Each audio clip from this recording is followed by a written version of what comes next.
Welcome to the channel Mystic Tarot. मैं doctor Anna Taiyaba हूँ और ये रीडिंग जो है ये मंथली रीडिंग है सजिटेरियस, सन, मून और असेंडेंट लोगों के लिए। करियर और रिलेशनशिप दोनों को हम देखेंगे। मेरे पास एडवाइस के अलग-अलग कार्ड्स मौजूद हैं।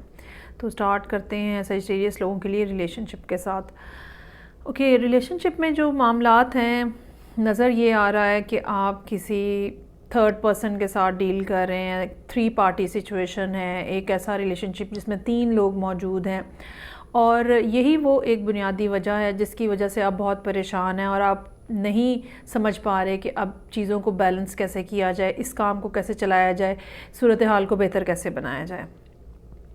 अच्छा, अब यहाँ पे एक तो वाटर साइन जो है वो बड़ा प्रोमिनेंटली नज़र आ रहा है। ये वाटर साइन जो है कैंसर, स्कॉर्पियो हो सकता है। दूसरी बात ये हो सकती है कि ये पर्सन जो है ये बहुत ही ज़्यादा नाजुक जैसे होते हैं ना, इमोशनली लोग बहुत ज़्यादा नाजुक और सेंसिटिव होते हैं, बहुत लविंग होते हैं, बग़ैर किसी गर्ज़ के, बग़ैर किसी मकसद के ये मोहब्बत करने वाले होते हैं। ये कोई पर्सन है जो कि इस सारी सिचुएशन के अंदर शायद सफ़र कर रहा है और साथ ही साथ कहीं ना कहीं से आपको नए रोमांस की, नए रिलेशनशिप की, नई मोहब्बत की ऑफ़र भी आ रही है और आप जो है वो अब समझ नहीं पा रहे कि ये क्या किया जाए। ये हो सकता है कि ये तकरीबन पिछले 1 साल की कहानी हो या 9 मंथ्स की कहानी हो, जहाँ पे कुछ नई शुरुआत जो हैं वो हुई हैं। अब पर्सन जो है वो शायद आपसे डिस्टेंस के ऊपर है, मतलब आप लोग 2 मुख्तलिफ़ शहरों में रह सकते हैं, 2 मुख्तलिफ़ मुल्कों में रहते हुए हो सकते हैं। ये भी हो सकता है कि आप अगर एक शहर में हैं तो भी इतना ज़्यादा डिस्टेंस है आप दोनों के दरमियान में कि बहुत ज़्यादा मेल मुलाकात जो है वो मुमकिन नज़र नहीं आ रही। अब फरवरी के महीने में जहाँ पे आपको बहुत ज़्यादा लव ऑफ़र जो है वो हो रही है इस पर्सन की तरफ से, वहाँ पे आप जो है वो अपनी जगह पे छुपे बैठे हैं और आप कोई रिस्पॉन्स नहीं देंगे इनको, ठीक है। इसकी वजह ये है कि आप ये मोहब्बत एक्सेप्ट नहीं कर सकते क्योंकि आप ऑलरेडी या तो किसी कमिटेड रिलेशनशिप में हैं या आप ऑलरेडी किसी के साथ इन्वॉल्व हैं और ये वो चीज़ है जो कि आपको एंग्जाइटी दे रही है, परेशानी दे रही है। यहाँ पे 3 ऑफ सोर्ड्स भी मौजूद है, ठीक है, जो हार्ट ब्रेक का कार्ड है। यहाँ पे हर्मिट का कार्ड भी मौजूद है जिसमें इंसान अब किसी से भी बात नहीं कर रहा होता, अपने ही अंदर सिमटा जा रहा होता है। एडवाइस का कार्ड जो है वो आइसोलेशन का है। मेरा ये ख़्याल है कि आपको इस मामले के ऊपर पेशरफ्त करने से पहले बहुत अच्छे तरीके से सोच लेना चाहिए कि आप क्या करना चाह रहे हैं। क्या आप पहले पर्सन को छोड़ के दूसरे पर्सन की तरफ जाना चाह रहे हैं, उसके क्या क्या प्रोज एंड कॉन्स होंगे, क्या क्या फ़ायदे होंगे, क्या क्या नुकसानात होंगे, कहाँ कहाँ पे आपको डिस्टर्बेंस का सामना करना पड़ेगा। बहुत ज़्यादा ज़रूरी है कि बजाय इसके कि आप एकदम से अपना ट्रैक चेंज करने की कोशिश करें, पहले इवेलुएट करें, हिसाब किताब लगाएं कि ज़िंदगी के अंदर कितनी बड़ी तब्दीली आएगी अगर आप ये करना चाहते हैं। क्योंकि मुझे ये लगता है कि आप ऑलरेडी या तो मैरिड हैं, ठीक है, या आपकी कोई मतलब निकाह मंगनी वगैरह कुछ ना कुछ हुआ है और चांस इस बात का है कि उस रिलेशनशिप को ख़त्म करने के लिए डाइवोर्स वाली कोई बात जो है वो हो सकती है कि हो। और ये भी कुछ लोगों के लिए पॉसिबल है कि जिस रिलेशनशिप में वो ऑलरेडी हैं वहाँ पे कोई ना कोई एक एटलीस्ट एक बच्चा जो है वो भी हो सकता है कि हो। तो ये अब सब सिचुएशन है, ठीक है, और आप बहुत ज़्यादा परेशान हैं और आपको चीज़ें आपसे टैकल करना आपको समझ नहीं आ रही है। एडवाइस आपके लिए यही है कि या तो आप इस रिलेशनशिप को इतना सीरियस मत बनाएं, दोस्ती को सिर्फ दोस्ती तक रखें, या फिर आप पहले पूरे तरीके से कुछ दिन लगा के गौर फिक्र करें कि अगर आप इसी तरह से आगे बढ़ते रहेंगे तो मामलात जो हैं वो कहाँ चले जाएंगे और आपको फिर आप क्या क्या स्टेप लेंगे चीज़ों को चलाने के लिए।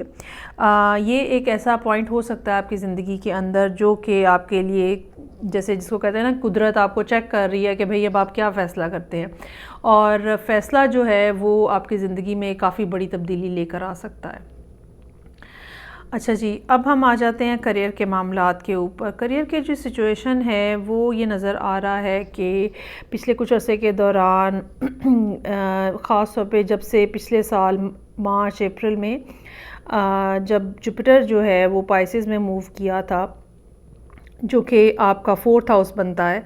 तो इस बात का चांस मौजूद है कि आपने अपनी जगह बदली हो, कोई कहीं ना कहीं रिहाइश में तब्दीली आई हो या एक्सपेंशन हुई हो, ठीक है। ये भी हो सकता है कि कुछ काम इस किस्म का आपने शुरू किया हो जहाँ पे इंटरनेशनली कहीं पे राब्ते जो हैं वो आपके बने हों नए अंदाज में।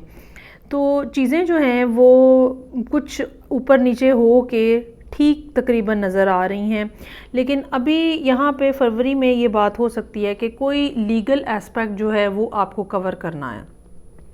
काम करने के लिए कोई परमिट चाहिए है, काम करने के लिए कोई ख़ास किस्म के कागज़ात बनाने की ज़रूरत है, काम करने के लिए कोई लाइसेंस चाहिए है आपको, कुछ इस किस्म की चीज़ें हैं जो कि आपको बेसिकली रोक रही हैं या जो कि आपके लिए परेशानी का बायस है। अच्छा, इसमें ये है कि इम्कान मौजूद है कि कहीं ना कहीं से आपको इस बारे में कुछ ना कुछ हेल्प जो है वो मिलती हुई नज़र आ रही है, वरना आप अकेले शायद ये काम ना कर पाएँ। और ज़हनी तौर पे आप इस लिहाज से भी उलझे हुए हैं क्योंकि आपने इस काम के ऊपर, इस प्रोजेक्ट के ऊपर 8-9 महीने लगाए हैं और आपने बहुत ज़्यादा काम किया है, बहुत ज़्यादा टाइम लगाया है, और अब आपको ये डर पड़ा हुआ है कि ये चीज़ें जो है मेरे हाथ से निकल जाएंगी और मैं लॉस में चला जाऊँगा। यहाँ पे जो एडवाइस का कार्ड है वो यिंग एंड यांग का कार्ड है, ठीक है। सिर्फ ज़ोर ज़माई नहीं करनी होती है, सिर्फ मैस्कुलिन पावर नहीं इस्तेमाल करनी होती, थोड़ी सी इंट्यूटिव स्किल्स, थोड़ा सा छठी हिस्स भी जो है वो आपको इस्तेमाल करने की ज़रूरत है। अपनी ज़िंदगी के अंदर बैलेंस लेकर आएँ। बाज़ दफ़ा क्या होता है, हम काम के पीछे अपनी सेहत तबाह कर लेते हैं या हम काम के पीछे बाकी सारे रिलेशनशिप, बाकी सब चीज़ें भी छोड़ देते हैं और तबाह कर देते हैं। और अल्टीमेटली जब हमें होश आता है तो पता चलता है कि अगर हमने अपना काम संभाल भी लिया है तो हमें ये पता चलता है कि बाकी सब चीज़ें तो मिस हो चुकी हैं। सो ख़ास तौर पे इस महीने के हवाले से आपको ये कहा जा रहा है कि सिर्फ काम के ऊपर तवज्जो मत दें, थोड़ा सा इमोशनल साइड के ऊपर भी तवज्जो दें, अपने रिलेशनशिप्स के ऊपर भी तवज्जो दें। ये भी एक पॉसिबिलिटी हो सकती है कि आपके रिलेशनशिप इसलिए ख़राब हो रहे हैं क्योंकि आप बहुत ज़्यादा काम के ऊपर फोकस्ड हैं। तो अपने ज़िंदगी के अंदर बैलेंस लेकर आएँ, अपनी सेहत का भी ख्याल रखें। जो चीज़ होनी है वो अपने टाइम पे होनी है। यहाँ पे ये लगता है कि अपॉर्चुनिटीज़ जो हैं वो आपके सामने मौजूद हैं, लेकिन आप बहुत ज़्यादा जैसे जल्दी कर रहे हैं। तो अपनी सिक्स सेंस जो है, जो भी प्रॉब्लम आता है उसके लिए अपने आप से सवाल पूछें, अपनी छठी हिस्स से सवाल पूछें। यही जो है वो आपको सबसे बेहतर जो है वो जवाब देगा कि कैसे करना है। और ये भी, इस बात का भी इम्कान मौजूद है कि काम के हवाले से कोई ना कोई कोलैबोरेशन बन जाए या कहीं ना कहीं से आपको कुछ ना कुछ हेल्प मिले जो कि इस मामले से आपको निकलने में मददगार साबित हो। सो ये थी रीडिंग जो कि मेरे पास थी सजिटेरियस लोगों के लिए, सन, मून एंड असेंडेंट, फरवरी 2023। मुझे उम्मीद है कि ये रीडिंग आपको कहीं ना कहीं फ़ायदा देगी। मैं आपसे नेक्स्ट रीडिंग से फिर मिलूँगी। अपना ख्याल रखिएगा। खुदा हाफिज़।